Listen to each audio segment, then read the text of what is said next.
नमस्कार दोस्तों। मैं उत्सव कुमार आप सभी का आपके अपने YouTube चैनल उत्सव मैथ्स में स्वागत करता हूं। आज की वीडियो में मैं फिर से आप सभी स्टूडेंट के लिए आरआरबी एनटीपीसी 18 जनवरी 2021 फर्स्ट शिफ्ट में जो प्रश्न पूछे गए उन सारे प्रश्नों का सॉल्यूशन मैं इस वीडियो में लेकर आया हूं। ये वीडियो उन सभी स्टूडेंट के लिए बेहद ही इंपॉर्टेंट होने जा रहा है जिनका आने वाले अपकमिंग डेट में RRB ALP, technician, NTPC, RPF SI का एग्जामिनेशन है। तो इनके लिए यह वीडियो बेहद ही इंपॉर्टेंट है। जैसा कि आप सभी स्टूडेंट को पता है कि मैं डेली आप सभी स्टूडेंट के लिए आरआरबी एनटीपीसी का एक प्रीवियस ईयर्स का कंप्लीट पेपर का सॉल्यूशन लेकर आता हूं। आज हमारा RRB NTPC previous years question का 32वां क्लास है। मतलब अभी तक हमने टोटल आरआरबी एनटीपीसी के 32 प्रीवियस ईयर्स प्रश्नों का सॉल्यूशन देख चुका हूं। जो नहीं देखे प्लेलिस्ट बना दिया गया, जाकर आप सारे प्रश्नों का अनुभव उठा सकते हैं। प्लेलिस्ट बना दिया गया है। ठीक है, सबसे पहला क्वेश्चन आज आपकी स्क्रीन के ऊपर ये रहा। क्वेश्चन क्या कह रखा हुआ, छोटी से छोटी संख्या ज्ञात कीजिए जिसमें जोड़ने पर वो संख्या इससे विभाज्य हो जाए। तो 3 4 6 8 से विभाज्य हो जाए तो 3 4 6 8 का एलसीएम आपका होता है 24। यानी इस संख्या को हमको 24 से विभाज्य करना है। ठीक है, तो 24 से विभाज्य करेंगे 5 4 7 4 को, तो 24 दूनी 48। तो यहाँ पर हो जाएगा 14 में से 8 गया 6। ठीक है, यहाँ पे उत्तर 67। 24 या 72 होता है, तो यहाँ 24 दूनी 48 ही लगाएंगे। 17 में से 8 गया 5, 5 में से 4 गया 1, यहाँ पे उतरेगा 54। ठीक है, 24 25 120, 24 छक 144 होता है। कितना होता है? 144। यानी 4 में से 4 गया 0, 5 में से 4 गया 1।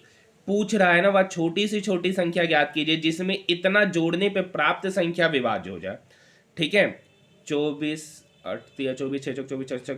ठीक है, तो यहाँ पर एलसीएम, यहाँ पर 24 में से अगर हम 10 घटाएंगे तो वो निकल के आएगा 12। वह छोटी से छोटी संख्या ज्ञात कीजिए जिसे 5474 में जोड़ने पर प्राप्त संख्या इतना से पूर्णतः विभाज्य हो जाए। इसमें कौन सी छोटी से छोटी संख्या जोड़ा जाए कि वह 3 4 6 8 से विभाज्य हो जाए। 24 दूनी 48, 14 में से 8 गया 6 67, 24 दूनी 48, 17 में से 8 गया 5 154, 24 25 120। ठीक है, तो 4 में से 4 गया 0, 5 में से 4 गया 1। मतलब वह कौन सी संख्या जोड़ा जाना चाहिए, तो 24 में से 10 चला गया, तो 24 में से 10 चला गया मतलब 14। मतलब वो संख्या 14 जोड़ा जाए तो वह संख्या जो होगा ना वो 3 4 6 8 से पूर्णतः विभाज्य होगा।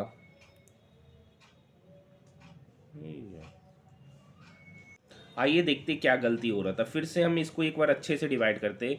24 को 24 से डिवाइड करेंगे 5 4 7 4 को, तो 24 दूनी 48, 14 में से 8 गया 6, यहाँ पे उतरा 7, 24 दूनी 48। ठीक है, 17 में से 8 गया 9, 5 में से 4 गया 1, वहाँ पे 5 उतर के आ रहा था। ठीक है, यही गलती हो रहा था। 24 80 होता है 192, निकल के रिमाइंडर कितना आया, 4 में से 2 गया 2। मतलब वह कौन सी संख्या जोड़ना, अगर घटाने बोलता तो 2 घटाते, जोड़ना है तो जो डिविजर है उस डिविजर को रिमाइंडर से घटा दीजिए। तो 24 - 2 मतलब 22। वह छोटी से छोटी संख्या 22 है जिसको जोड़ा जाए 3 4 6 8 से पूर्णतः विभाज्य होगा। Option number 3। नेक्स्ट प्रश्न।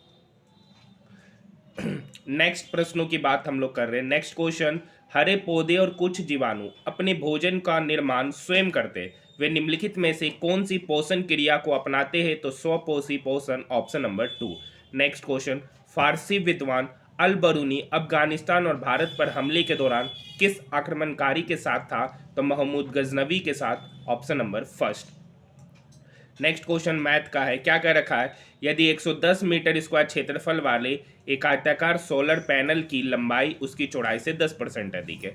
चौड़ाई से 10% का फ्रैक्शन वैल्यू होता है 1/10।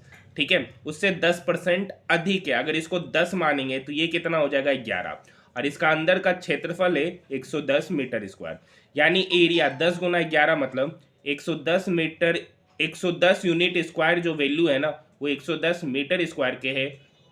तो यहाँ से 1 यूनिट का वैल्यू हो जाएगा 1 मीटर स्क्वायर। ठीक है, तो यहाँ पे पूछ रहा है उसकी चौड़ाई ज्ञात कीजिए। तो चौड़ाई हम लोगों ने कितना माना है, 10 यूनिट माना है। 1 यूनिट का वैल्यू 1 मीटर, तो 10 यूनिट का वैल्यू कितना हो जाएगा 10 मीटर। सही उत्तर ऑप्शन नंबर 3। नेक्स्ट क्वेश्चन देखिए, एक वृत्ताकार पथ की बाह्य और आंतरिक त्रिज्याएं दे रखा है। एक वृत्ताकार पथ है जिसकी बाह्य और आंतरिक त्रिज्या दे रखा है। बाह्य त्रिज्या है 2a और आंतरिक त्रिज्या है b। आपको पता है ये एक सर्कुलर पाथ बन जा रहा है, ठीक है, जिसमें इसका क्षेत्रफल आपसे पूछ रहा है, इसका क्षेत्रफल आपसे पूछ रहा है। तो ये बराबर होता है pi into capital R square minus small R square. तो पाई तो है ही, यहाँ कैपिटल आर की जगह पे 2a है तो 2a का स्क्वायर करेंगे तो 4a square minus small R b है तो b स्क्वायर, यानी pi into 4a square minus b square, option number first. Next प्रश्न देखिए, ए बी सी एक काम को 6, 12, 24 दिन में करते हैं। ए बी सी, ए किसी काम को 6 दिन में, बी उसी कार्य को 12 दिन में और सी उसी कार्य को 24 दिन में करता है। पूछ रहा है तीनों इस कार्य को कितने दिन में करेंगे। 6, 12, 24 का एलसीएम हो गया 24। ए 6 दिन में 24 काम किया, ए की एफिशिएंसी 4। बी 12 दिन में 24 काम किया, बी की एफिशिएंसी 2। सी 24 दिन में 24 काम किया, सी की एफिशिएंसी 1। तो यहाँ से एफिशिएंसी का सम हो गया, तीनों का एफिशिएंसी का सम 4 2 6 और 1 7। टोटल काम है 24, उस 24 काम को 7 एफिशिएंसी से कर रहा है तो कितने दिन में समाप्त होगा, तो 24/7, that means 3:3/7 days, option number 3। Next question है 47 पे पावर 25 माइनस 1। तो देखिए ऑड नंबर है 24, अगर 25 को हम 4 से डिवाइड करते हैं तो रिमाइंडर 1 आता है, तो यानी फाइनली ऊपर में बचेगा 47 पे पावर 1 माइनस 1। 47 पे पावर 1 मतलब 47, 47 माइनस 1 मतलब 46। मतलब ये जो नंबर है ना वो 46 से पूर्णतः विभाज्य होगा। अब 46 से कौन कौन सा नंबर डिवाइड है, 2 और 23। ऑप्शन में तो 46 है नहीं तो इसका सही उत्तर 23 हो जाएगा, option number first.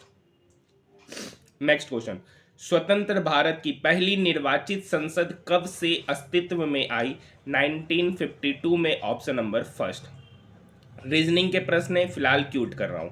Next question है, यूएन पर्यावरणीय गतिविधियों का समन्वयन करने वाले अंतर्राष्ट्रीय संगठन कौन सा है, तो संयुक्त राष्ट्र पर्यावरण कार्यक्रम, UNEP।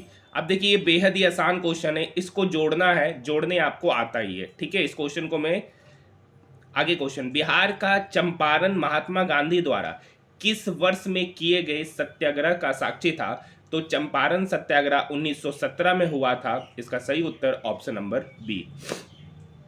Next question, question number 13, dash वनों की कटाई के लिए प्रमुख रूप से जिम्मेवार कारकों में से एक है, तो कृषि वनों की कटाई के लिए प्रमुख रूप से जिम्मेदार कारकों में से एक है। नेक्स्ट क्वेश्चन की ओर बढ़ रहे हैं, निम्नलिखित में से कौन सा शहर द गोल्डन ट्रायंगल नामक पर्यटन परियोजना का हिस्सा नहीं है, तो लखनऊ, ऑप्शन नंबर 2।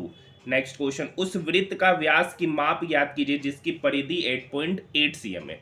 तो वृत्त की परिधि होता है 2 पाई आर, पाई का वैल्यू होता है 22/7, आर आपको निकालना है और इसी का वैल्यू यहाँ पर 8.8 दे रखा है। डेसिमल हटाएंगे तो नीचे आएगा 10। ये 22 दूनी 44, इस 88 को काटेगा 2 बार में। ये 7 इक्वल के उधर जाके 2 से मल्टीप्लाई होगा तो 7 दूनी 14/10, 14/10 मतलब 1.4 cm। ये रेडियस पता चल गया, पूछ रहा व्यास, व्यास जो होता है वो रेडियस का 2 टाइम्स होता है, यानी 1.4 का 2 times, that means 2.8 cm, option number first. देखिए न्यायालय में न्याय होता है तो महाविद्यालय में शिक्षा दिया जाता है, रीजनिंग का प्रश्न है। क्वेश्चन नंबर 17, दो समरूप त्रिभुज है, एक समरूप है ABC समरूप है PQR के, ABC समरूप है ट्रायंगल PQR के, ठीक है। तो यहाँ पर BC दे रखा 1 यूनिट और QR दे रखा है 3 यूनिट। तो पूछ रहा है एरिया ऑफ ट्रायंगल PQR बटे एरिया ऑफ ट्रायंगल BCA। देखिए जब दो त्रिभुज आपस में समरूप हो जाते हैं ना तो उनके एरिया का जो अनुपात होता है उनकी संगत भुजाओं के स्क्वायर के अनुपात के बराबर होता है। तो एरिया ऑफ ट्रायंगल PQR यानी QR कितना है 3, 3 का स्क्वायर बटे एरिया ऑफ ट्रायंगल BCA में उसके संगत भुजाएं कितनी है 1, 1 यूनिट का स्क्वायर करेंगे तो 1, तो 3 का स्क्वायर 9, 9/1, डेट मीन्स 9 ही इसका उत्तर हो जाएगा, option number first. Next question, राष्ट्रपति किस समुदाय के 2 सदस्यों को लोकसभा में नामांकित कर सकता है, तो आपको पता है एंग्लो इंडियन को, ऑप्शन नंबर 4। नेक्स्ट क्वेश्चन, 1916 में कांग्रेस के लखनऊ अधिवेशन में नरमपंथी और चरमपंथी दोनों विचारधाराओं के नेता एकजुट हुए थे, तो इसकी अध्यक्षता किसने की थी, अंबिका चरण Majumdar, option number 4। Next question, Agra का लाल किला किस मुगल सम्राट के द्वारा बनवाया गया था, तो आगरा का जो लाल किला है ना वो अकबर के द्वारा बनवाया गया था, ऑप्शन नंबर 4। नेक्स्ट प्रश्नों की ओर बढ़ रहे हैं, लॉर्ड कर्जन द्वारा बंगाल विभाजन के निर्णय का वास्तविक कारण किसे माना जाता है? तो अंग्रेजों की फूट डालो और राज करो की नीति। नेक्स्ट प्रश्नों की ओर हम लोग बढ़ रहे हैं। नेक्स्ट प्रश्न, प्रधानमंत्री ग्रामीण दिशा कार्यक्रम में दिशा का पूर्ण रूप क्या है? दिशा का पूर्ण रूप होता है डिजिटल साक्षरता अभियान, ऑप्शन नंबर 3। नेक्स्ट क्वेश्चन, मानव आंखों में निकट दृष्टि दोष को क्या कहा जाता है? तो देखिए, निकट दृष्टि दोष को ही हम लोग मायोपिया कहते हैं और इसके उपचार के लिए हम लोग अवतल लेंस का प्रयोग करते हैं। नेक्स्ट क्वेश्चन, निम्नलिखित में से किस राज्य में रेलवे लाइनों की लंबाई सबसे अधिक है? तो उत्तर प्रदेश राज्य इसका सही उत्तर होगा, ऑप्शन नंबर 3। क्षेत्रफल की दृष्टि से भी सबसे बड़ा राज्य उत्तर प्रदेश है, तो वही होगा। नेक्स्ट क्वेश्चन, ऐसी संख्या जिसका गुणनखंड स्वयं व संख्या और एक होता है क्या कहलाती है? तो आपको अभाज्य संख्या जिसको हम लोग प्राइम नंबर कहते हैं, प्राइम नंबर के बारे में जानकारी होगा कि वो दो ही नंबर से लगता है। एक होता है खुद से लगता है और दूसरा होता है वन, वही पूछ रहा है, तो इसका सही उत्तर ऑप्शन नंबर फर्स्ट। 2018-19 में सऊदी अरब पेट्रोलियम के निर्यात में दुनिया का अग्रणी देश है। कौन सा देश दूसरे स्थान पर रहा है? तो रूस, ऑप्शन नंबर 4। नेक्स्ट क्वेश्चन, प्रसिद्ध हॉर्नबिल महोत्सव भारत के किस पूर्वोत्तर के राज्य के लिए महत्वपूर्ण है? तो हॉर्नबिल महोत्सव नागालैंड में काफी धूमधाम से मनाया जाने वाला महोत्सव है, option number first. Next question, question number 29, निम्नलिखित में से कौन सी रेलवे लाइन अरब सागर के समानांतर चलती है? तो अरब सागर के समानांतर चलने वाली जो रेलवे लाइन है उसका नाम है Konkan railway, option number 3। Important प्रश्न है रेलवे के लिए। अब देखिए, एक समकोण त्रिभुज एबीसी में, ठीक है, ये एक समकोण त्रिभुज है एबीसी, जहां पर बी पर समकोण है, बी पर समकोण है, तो ये एंगल सी होगा, ये एंगल ए होगा। कह रखा है टेन ए, यानी टेन ए बराबर √3। और टेन ए किसके बराबर होता है? टेन ए बराबर होता है पी बटे बी के, मतलब ये वाला √3 हो गया और ये 1, यानी टेन ए बराबर √3। यहाँ से ए कितना निकल के आएगा? 60 डिग्री। मतलब ये जो ए है ना वो कितने डिग्री एंगल के बराबर? 60 डिग्री। तो ये सी कितना हो जाएगा? 30 डिग्री के। बस अब कुछ नहीं करना, कुछ नहीं करना है। साइन ए, तो साइन ए का मतलब 60 डिग्री, तो साइन 60 डिग्री का मतलब होता है √3/2, या उतना सॉरी है, यहाँ है sine A into cos C plus cos A into sine C, इसका मतलब होता है साइन ए प्लस सी, इसका फॉर्मूला है साइन ए प्लस सी, और यहाँ पर ए प्लस सी मतलब 60 प्लस 30 मतलब 90, तो साइन 90 डिग्री का वैल्यू पूछ रहा है, साइन 90 डिग्री का वैल्यू होता है 1, ऑप्शन नंबर 3। कुछ करने की ही आवश्यकता नहीं है, ठीक है, डायरेक्ट फॉर्मूला यूज कीजिए। नेक्स्ट क्वेश्चन, क्वेश्चन नंबर 31, निम्नलिखित में से कौन सा दर्रा पश्चिमी घाट के शिखर पर स्थित है और मुंबई को पुणे से जोड़ता है? तो भोर घाट दर्रा, ऑप्शन नंबर 3। यहाँ पर देखिए ये जो वैल्यू है ना 1/3a बराबर 1/4b बराबर 1/5c, मान लेते ये वैल्यू तीनों k के बराबर है, तो यहाँ से 1/3a बराबर k, तो यहाँ से a कितना हो जाएगा? 3k। 1/4b बराबर k, तो यहाँ से b हो जाएगा 4k। 1/5c बराबर k, तो यहाँ से c पता चल जाएगा 5k। अब इसी का रेशियो लेना है, तो k कट जाएगा, तो उनका रेशियो हो जाएगा 3:4:5। सही उत्तर option number 4। Next question reasoning का है, ये भी रीजनिंग के प्रश्न है जिसे मैं फिलहाल छोड़ रहा हूँ। क्वेश्चन नंबर 35, भारत सरकार ने डैश में बेटी बचाओ बेटी पढ़ाओ कार्यक्रम आरंभ किया है। बालिका लिंगानुपात में कमी लाने के लिए बेटी बचाओ बेटी पढ़ाओ योजनाओं को शुरू किया गया है। देखिए, दो साझेदारी में ए और बी ने एक साथ मिलकर क्रमशः इतना और इतना पूंजी निवेश किया। देखिए, ए और बी ने कितना पूंजी निवेश किया? 6000 और 8000। तो अगर इसको रेशियो के रूप में काटेंगे तो 3 0 से 3 0 कट गया, ये 2 से 3 बार में, ये 2 से 4 बार में, मतलब उनकी पूंजी का अनुपात 3:4 है। तो जो जिस हिसाब से पूंजी निवेश किया होगा उसको इसी हिसाब से पैसा भी मिल रहा होगा। ये उनके पूंजी का हिसाब है, तो ये इनके लाभ का भी अनुपात होगा, तो यानी 3 यूनिट का लाभ ए को होगा, 4 यूनिट का लाभ बी को होगा, तो 3 + 4 7 यूनिट, और यहाँ पर उसको टोटल लाभ हो रहा है 5600 का, यानी 7 यूनिट का ही वैल्यू कितना है? 5600। तो 1 यूनिट का वैल्यू यहाँ से पता चल गया 800।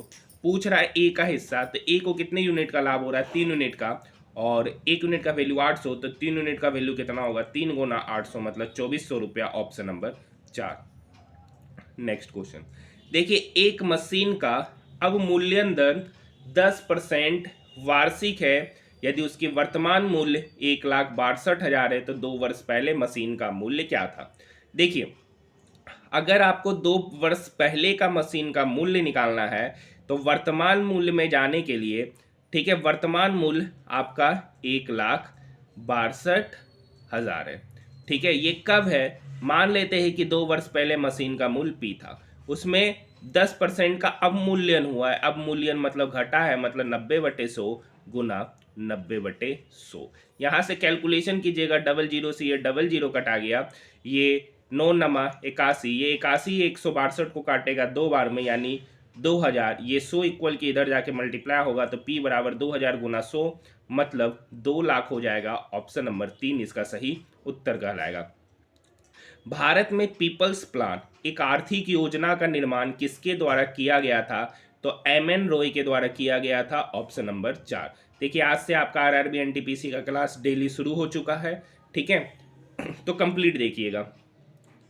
कूना निम्नलिखित में से किस देश की मुद्रा है, तो कूना जो है ना क्रोएशिया की मुद्रा है। Option number first.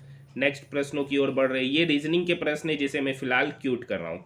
Question number 41, pipe ए एक टैंक को 80 मिनट में भरता है, पाइप बी उसी टैंक को 40 मिनट में भरता है, तो यदि ए और बी दोनों को साथ में खोला जाए तो कितने मिनट में भराएगा। 80 और 40 का एलसीएम होता है 80। ये 80 मिनट में 80 काम कर रहा है तो ए की एफिशिएंसी 1, बी 40 मिनट में 80 काम कर रहा है तो बी की एफिशिएंसी 2।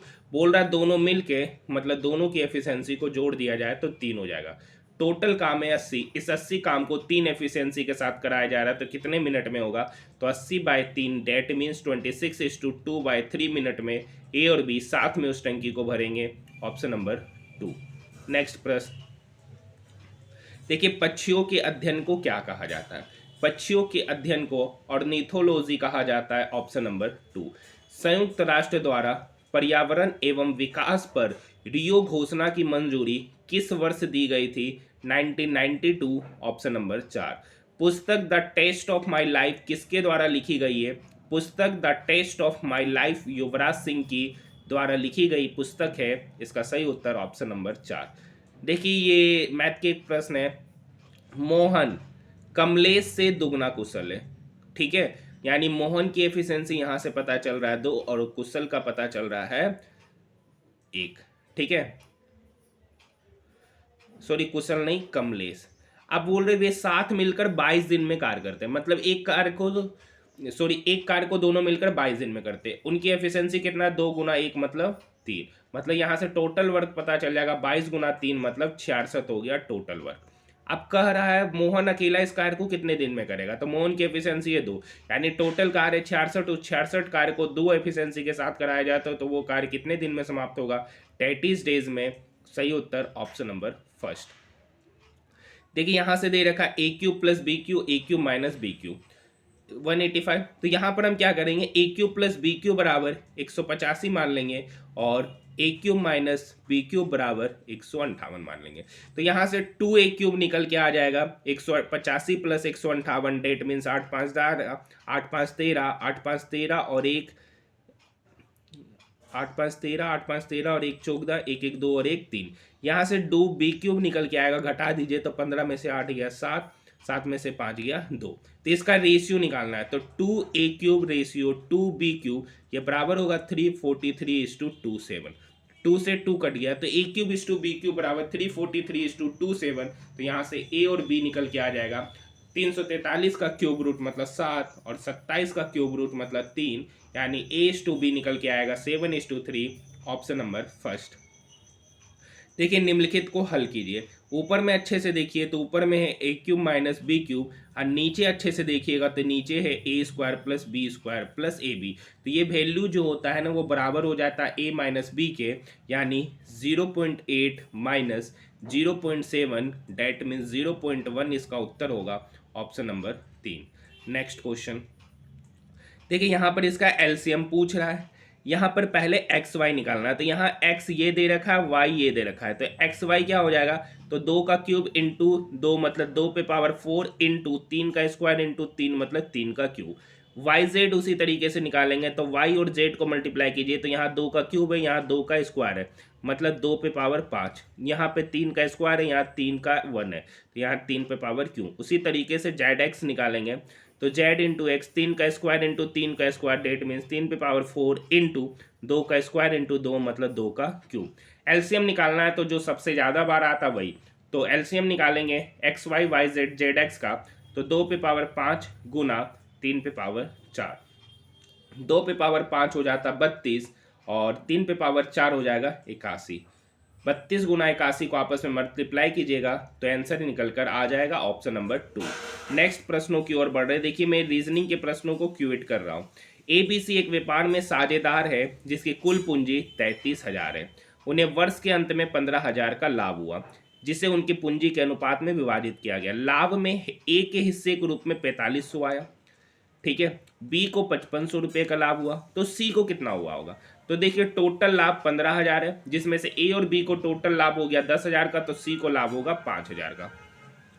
काट दीजिए, 00 से ये 5 से कटेगा 9 बार में, ये 5 से कटेगा 11 बार में, ये 5 से कटेगा 50 10 बार में, मतलब ए बी सी के हिस्से का अनुपात है, लाभ का अनुपात है 9:11:10। अब देखिए जो लाभ का अनुपात होगा वही उनके पूंजी के शेयर का अनुपात होगा, यानी 11 9 20 20 10 30, यानी 30 यूनिट का ही वैल्यू कितना दे रखा है, 33,000 दे रखा है। एक जीरो से एक जीरो कट जाएगा, तो 1 यूनिट का वैल्यू यहाँ से निकल के आएगा 1100। पूछ रहा है सी की पूंजी, तो सी किस अनुपात में पूंजी को लगाया है, तो 10 यूनिट, 1 यूनिट का वैल्यू 1100, तो 10 यूनिट का वैल्यू हो जाएगा 11,000, ऑप्शन नंबर 4। नेक्स्ट क्वेश्चन देखिए, 111 डॉट डॉट डॉट, यहाँ बीच में के को 1 होना चाहिए, कहाँ तक जाना चाहिए कि वो संख्या 9 से विभाज्य हो जाए।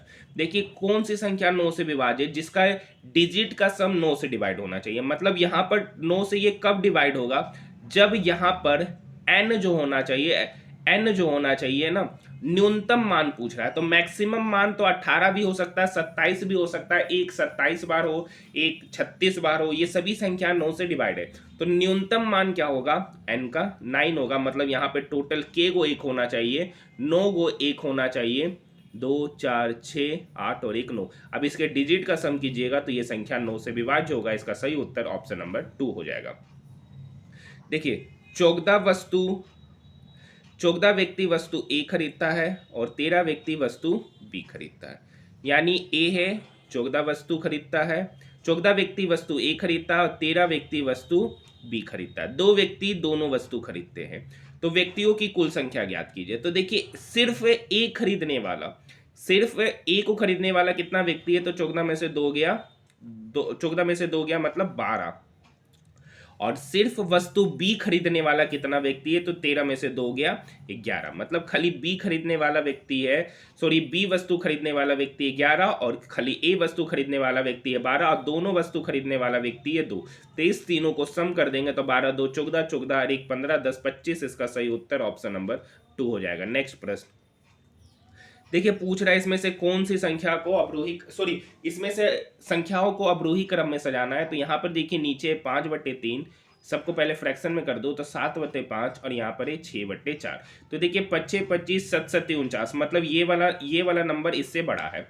अब यहाँ करेंगे 7 चौक 28, 6 25 30, ये वाला नंबर इससे बड़ा है, ठीक है, ये वाला नंबर इससे बड़ा है। अब इस दोनों में कंपैरिजन करेंगे तो 5 चौक 20, 7 छक 42, यानी ये वाला नंबर इससे भी बड़ा है, ये वाला नंबर इससे भी बड़ा है, ठीक है। तो यहाँ पर इसी तरीके से इसको कंपैरिजन करते हुए चलिएगा, यहाँ पे अच्छे से लिख लेते हैं 5/3, 7/5 और 6/4। देखिए 3 5 4 का एलसीएम हो जाएगा, 5 चौक 20 दिया 60 हो जाएगा, तो यहाँ पर 20 से मल्टीप्लाई करेंगे तो 20 25 100, यहाँ पर 5 4 60 हो गया, तो 12 से मल्टीप्लाई करेंगे 12 7 84, यहाँ पे 15 से तो 15 छक 90, तो सबसे बड़ा संख्या हो गया 100, यानी 5/3 पहले होगा, उसके बाद 6/4 होगा, उसके बाद 7/5 होगा। इसको और अवरोही क्रम में सजा देंगे तो ऑप्शन नंबर 4 हो जाएगा। देखिए यहाँ पर कितना आसान क्वेश्चन है, 12/51 बराबर x/17, ये 17 इस 51 को काटेगा 3 बार में, ये 3 इस 12 को काटेगा 4 बार में, x का वैल्यू 4 हो जाएगा, ऑप्शन नंबर फर्स्ट। हड़प्पा सभ्यता की मोहरों पर निम्नलिखित में से कौन सा पशु अक्सर देखा जाता था, तो ऑप्शन नंबर 3 बेल। देखिए यहाँ sine theta plus cosec theta का वैल्यू 2 है, यानी sine theta plus cosec theta को लिख सकते हैं 1/sin थीटा, और इसी का वैल्यू दे रखा है 2। मतलब ये पॉसिबल कब होगा, जब साइन थीटा का वैल्यू कितना हो जाए, 1 हो जाए। यानी यहाँ पे साइन पे पावर 8 थीटा मतलब 1 पे पावर 8 1 ही होगा, प्लस कोसेक थीटा भी 1 होगा मतलब 1 पे पावर 8, तो 1 पे पावर 8 प्लस 1 पे पावर 8 डेट मीन्स 2। ये बेसिकली अलजेब्रा का प्रश्न है। नेक्स्ट क्वेश्चन, पाचन तंत्र के चरणों का निम्नलिखित में से कौन सा अनुक्रम सही है? अंतर्ग्रहण, पाचन, अवशोषण, उसके बाद उत्सर्जन। ठीक है, निम्नलिखित में से कौन सा भारत में स्थानीय शासन का हिस्सा नहीं है? विकास प्राधिकरण, ऑप्शन नंबर 3। ये रीजनिंग के प्रश्न है। नेक्स्ट क्वेश्चन, कंप्यूटर के बारे में निम्नलिखित में से कौन सा कथन सही है? कंप्यूटर एक इलेक्ट्रॉनिक उपकरण है जो डाटा को संग्रहित, पुनः प्राप्त और संशोधित करता है। नेक्स्ट क्वेश्चन, निम्नलिखित में से कौन सा कंप्यूटर का एक हार्डवेयर घटक नहीं है? तो मेमोरी एक हार्डवेयर घटक नहीं है, option number first. Next question, अब देखिए, किसी समबाहु त्रिभुज की प्रत्येक भुजा की लंबाई दे रखा है। अब पता है कि समबाहु त्रिभुज का क्षेत्रफल होता है √3/4 इंटू भुजा स्क्वायर। क्या होता है? भुजा स्क्वायर। तो यहाँ पे √3/4 भुजा का स्क्वायर, तो 2 4th रूट ऑफ 3 का स्क्वायर, 4th रूट ऑफ 3 का स्क्वायर। तो यहाँ तो बाहर √3/4 होगा, 2 का स्क्वायर करेंगे तो 4 √3। देखिए यहाँ पे 4th √3 है, उसका स्क्वायर करेंगे तो हो जाएगा √3। अब √3 इंटू √3 हो जाएगा 3, ये 4 से 4 कट जाएगा, फाइनली आंसर आपका 3 हो जाएगा, ऑप्शन नंबर 4। नेक्स्ट क्वेश्चन, यहां से देखिए बेहद ही आसान क्वेश्चन है। ये 2 इसको काटेगा 36 बार में, ये 3 ऊपर काटेगा 16 बार में, 16/36 4 चौक 16 4 9 36 x/y का न्यूनतम रूप होगा 4/9, option number first. Without pen ये सब बनने वाला क्वेश्चन है। भारतीय संसद के प्रत्येक सदन को बुलाने और स्थगित करने का जो अधिकार प्राप्त है वो राष्ट्रपति को है, ऑप्शन नंबर 3। नेक्स्ट क्वेश्चन, आप देखिए यहां पर बोल रहा है x² plus ax plus B और x² plus px plus a का मूल उभयनिष्ठ है। तो मान लेते हैं वो उभयनिष्ठ मूल होगा अल्फा, इसको p अल्फा मान लेते हैं, p अल्फा, इसको q अल्फा मान लेते हैं। ये दोनों वैल्यू 0 के बराबर होगा। ठीक है, तो यहाँ पर alpha square plus a alpha plus b ये बराबर हो जाएगा alpha square plus b alpha plus a, ये बराबर हो जाएगा 0 से। ठीक है, अल्फा स्क्वायर से अल्फा स्क्वायर चला गया, ये अल्फा इक्वल के उधर चलाएगा तो अल्फा बराबर होगा a माइनस बी, ये प्लस a इक्वल के उधर चला जाएगा तो plus b minus a is equal to 0। यहाँ से अल्फा कॉमन लेंगे, sorry a minus B common लेंगे तो अंदर बचेगा alpha minus 1 is equal to 0। तो एक बार a minus B is equal to 0 और एक बार alpha minus 1 is equal to 0। तो यहाँ से अल्फा का वैल्यू 1 होगा, a minus B is equal to 0, that means a बराबर b। लेकिन क्वेश्चन का रखा है कि a b के बराबर नहीं होगा, मतलब ये इक्वेशन सेटिस्फाई नहीं करेगा।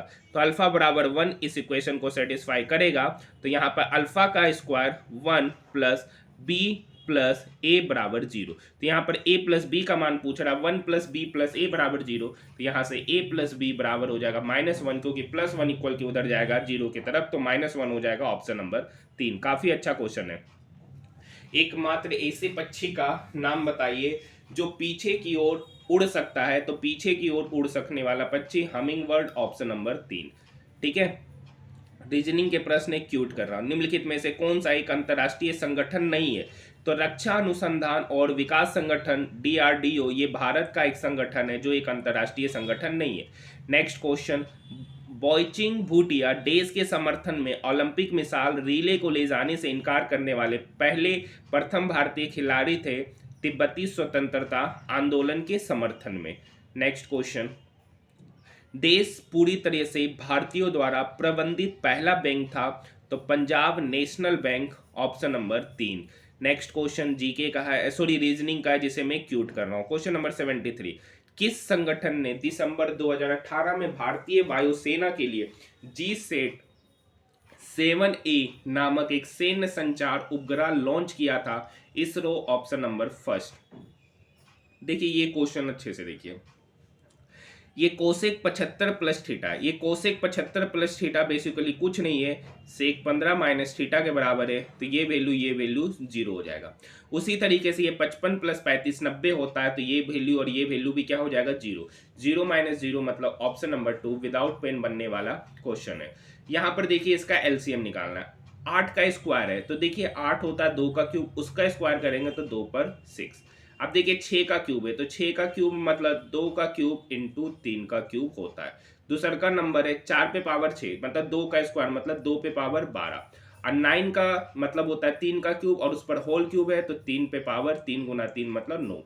अब इसका एलसीएम निकालना है, तो जो हाईएस्ट पावर है, तो यहाँ पर हाईएस्ट पावर 2 पे पावर 12 है, और सॉरी 3 का स्क्वायर गुना 3 मतलब 3 पे पावर 6 होगा। यहाँ पे 3 पर 3 है, यहाँ पे 3 पर 6 है, तो हाईएस्ट पावर हो गया 3 पे पावर 6 मतलब 2 पे पावर 12 गुना 3 पे power 6, option number 4। Next question, sine 15 का मान याद कीजिए। या तो वैल्यू डायरेक्ट याद होगा तो √3 - 1 अपॉन 2 √2, नहीं तो साइन 15 निकालने के लिए साइन 45 माइनस 30 डिग्री। आप sine A minus sine B लगाइए, तो sine 45 degree into cos 30 degree minus cos 45 degree into sine 30 degree. Value put कीजिए, साइन 45 का वैल्यू 1/√2, कोस 30 का वैल्यू √3/2 माइनस कोस 45 का वैल्यू 1/√2 और साइन 30 का वैल्यू होता है 1/2। नीचे एलसीएम लीजिएगा 2√2, ऊपर में हो जाएगा √3 - 1, ऑप्शन नंबर 2। नेक्स्ट प्रश्न, निम्नलिखित में से किस विद्वान ने जियोग्राफी शब्द सृजित किया था, एरिस्थोनेस। सही उत्तर ऑप्शन नंबर 3। नेक्स्ट क्वेश्चन, 1998 में भारत में परमाणु विस्फोट उपकरणों का परीक्षण डैश में किया गया था, पोखरण में किया गया था, ऑप्शन नंबर 3। निम्नलिखित में से कौन सा कंप्यूटर वायरस नहीं है लेकिन मूल रूप से कंप्यूटर की एक भाषा है, तो पाइथन, ऑप्शन नंबर 3। ये रीजनिंग का प्रश्न है, फिलहाल क्यूट कर रहे हैं। नेक्स्ट क्वेश्चन, किस प्रसिद्ध व्यक्ति को करो या मरो का नारा देने के लिए जाना जाता है, तो महात्मा गांधी ने करो या मरो का नारा दिया था, ऑप्शन नंबर 4। 2014 में बैंक खाता, क्रेडिट, बीमा, पेंशन आदि जैसी वित्तीय सेवाओं की सस्ती अधिगम्यता प्रदान करने के लिए कौन सी योजना शुरू की गई थी, तो प्रधानमंत्री जन धन योजना, option number 1। Next question reasoning का प्रश्न है, ये क्वेश्चन भी रीजनिंग का प्रश्न है। नेक्स्ट क्वेश्चन, 3 और 5 में वो कौन सी छोटी संख्या जोड़ा जाए तो कि अनुपात 5/6 बने, यानी 3 + x/5 + x में x जोड़ेंगे तो अनुपात बनेगा 5/6। क्रॉस मल्टीप्लिकेशन करेंगे तो 6 × 3 = 18 प्लस 6x ये बराबर होगा 25 प्लस 5x, तो 6 में से 5x गया 8, 6x में से 5x गया x, ये 18 25 की तरफ जाके घटेगा, तो 25 - 18 मतलब 25 - 18 मतलब 7, यानी x का value 7, option number 3। Next question, bar graph से संबंधित प्रश्न है। क्वेश्चन क्या कह रखा है, ठीक है, यहां पे क्वेश्चन आखिरी वाला लाइन पढ़िए, किस वर्ष के दौरान सभी वर्षों में खोले गए कुल खातों की संख्या में लगभग 15% खाता खोला गया, किस वर्ष के दौरान। तो सबसे पहले यहाँ पे टोटल निकाल लीजिएगा, सबसे पहले यहाँ पे टोटल निकालिएगा, तो अगर टोटल का सम कीजिएगा ना तो 73 + 104.138.50 + 182.06 सबको अगर जोड़ेंगे ना तो लगभग 498.77 निकलेगा। इसका 15% निकालिएगा, जो कि लगभग देख लीजिएगा वो किस साल के बराबर लगभग निकल कर आ रहा है, जो कि मुझे लगता है अगर आप 498.77 को लिखिएगा तो इसका 15% तो 15 चौक 60 के लगभग होगा, 60 के आसपास यही नंबर है 73.45, तो मार्च 2010 इसका उत्तर निकल कर आ जाएगा।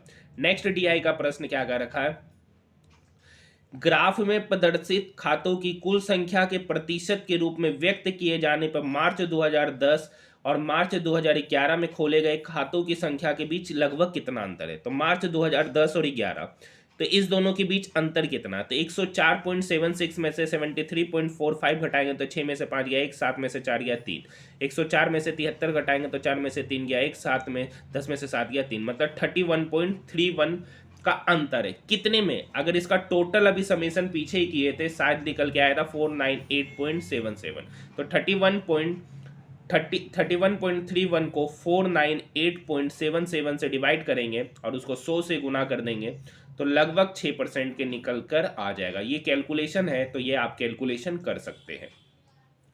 नेक्स्ट क्वेश्चन की ओर बढ़ रहे हैं। नेक्स्ट भी उसी का प्रश्न है। क्या कर रखा है, पहले 3 वर्षों के दौरान कितने खाते खोले गए। पहले 3 वर्षों के दौरान, तो इस तीनों को जोड़िए तो 6 5 11, यहाँ 7 5 12, 4 16 और 1 17 का 7, बाकी 1 हो जाएगा। आगे का जोड़ते हैं तो यहाँ पर हो जाएगा 3 4 3 7 7 15 और 1 16, और निकल के आ गया 316.71। तो पहले 3 वर्षों के दौरान कितने खाते खोले गए, तो 316, option number 2। Next question DI का प्रश्न है। कह रखा है पिछले वर्ष की तुलना में 2013 में खोले गए खातों की संख्या में कितने % की वृद्धि गई। देखिए 2012 में 138.50 और 2013 में 182.06। तो 182.06 में से 138.5 को घटाएंगे तो लगभग निकल के आएगा 43.56। मतलब इतना का वृद्धि हो रहा है, कितना पर, तो 138.5 पर। तो 100 पर कितना, तो ये कैलकुलेशन है। ये कैलकुलेशन आप कीजिएगा तो आंसर आपका 31% निकल कर आ जाएगा, जो इस प्रश्न का सही उत्तर है। अब आपको पता है कि अब हाँ, यहाँ पर भी एक प्रश्न है, ए बी का 2 गुना है, ठीक है, बी डी का आधा है, ए बी डी और सी, तो हम लोग डी सी का 3 गुना है। तो मान लेते सी कितना है, 2x, तो डी का रहा है सी का 3 गुना, मतलब 2x का 3 गुना मतलब 6x। अब बी डी का आधा है, तो डी का आधा मतलब 6x का आधा मतलब 3x। अब ए के बारे में कह रहा है ए बी का 2 गुना है, मतलब ए कितना होगा 6x। पूछ रहा है ए डी का कितना गुना है, ए डी का कितना गुना है, तो ए और डी दोनों सेम है, मतलब वो एक दूसरे का 1 गुना है। ऑप्शन नंबर 3 ही इसका सही उत्तर हो जाएगा। नेक्स्ट प्रश्नों की ओर हम लोग बढ़ रहे हैं। नेक्स्ट प्रश्न आपके स्क्रीन के ऊपर क्वेश्चन नंबर 95। 15 छात्रों के एक समूह में, ठीक है, इंग्लिश बोलने वाले 15 स्टूडेंट है, 10 स्टूडेंट हिंदी बोलते हैं और 5 छात्र दोनों भाषाओं को बोलते हैं। तो कितने छात्र केवल अंग्रेजी बोल रहा है। 15 छात्र है जो इंग्लिश और हिंदी दोनों सब तरीके की भाषाएं बोल रहा है, तो खाली इंग्लिश बोलने वाले स्टूडेंट कितना होगा, तो इस 15 में से 5 को घटा देंगे तो 10। इसका सही उत्तर हो जाएगा option number first. Next question की ओर हम लोग बढ़ रहे हैं। हाँ, एक क्वेश्चन यहाँ पर है, क्वेश्चन नंबर 98, इसको अच्छे से पढ़ लीजिए। राम के पास 15 टॉफी, 10 बिस्कुट और 5 चॉकलेट है। राम के पास 15 टॉफी है, 10 बिस्कुट है और 5 चॉकलेट है। अब ये सोहन के बारे में कर रहा, उसने 1/3 टॉफियाँ सोहन को दे दी, 1/3 टॉफी सोहन को दिया, मतलब 5 टॉफी सोहन को दिया। तो इसके पास कितना टॉफी बचा, 10 टॉफी। अब एक और व्यक्ति है यहाँ पर मोहन, आगे की लाइन में पढ़िएगा, मोहन को सभी टॉफी दे दिया, 1 मिनट, 1/3 टॉफी सोहन को और आधा बिस्कुट मोहन को दिया, मतलब 10 बिस्कुट है, उसमें से आधा बिस्कुट किसको दे दिया, मोहन को। तो राम के पास टोटल टॉफी बिस्कुट कितना बचा, 5 बिस्कुट। आगे की कहानी पढ़ती है। सोहन ने 2 बिस्कुट के बदले मोहन को सभी टॉफियां दे दी।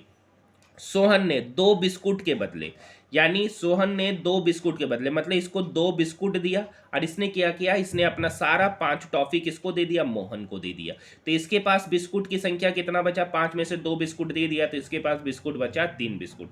आगे मोहन ने शेष बिस्कुट राम को दे दिया। मोहन ने बचा हुआ बिस्कुट, मतलब 3 बिस्कुट था, वो किसको दे दिया, राम को दे दिया, और उसमें 2 चॉकलेट ले लिया, मतलब उससे 2 चॉकलेट ले लिया, मतलब 10 चॉकलेट था, सॉरी यहाँ तो 10 टॉफी है, 5 चॉकलेट था, तो 2 चॉकलेट किसको दे दिया, मोहन को। तो इसके पास चॉकलेट की संख्या बचा 3 चॉकलेट।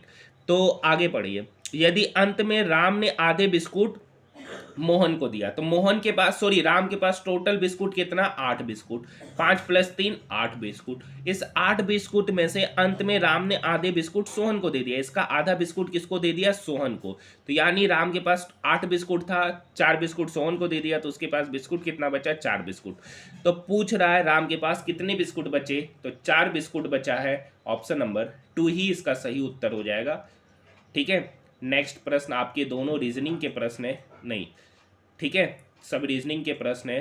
तो आज हमारा आरआरबी एनटीपीसी का एक प्रीवियस ईयर सेट का कंप्लीट सॉल्यूशन हो गया है। वीडियो पसंद आए तो चैनल को सब्सक्राइब जरूर कीजिएगा, साथ ही साथ इस वीडियो को दोस्तों के साथ शेयर जरूर कीजिएगा।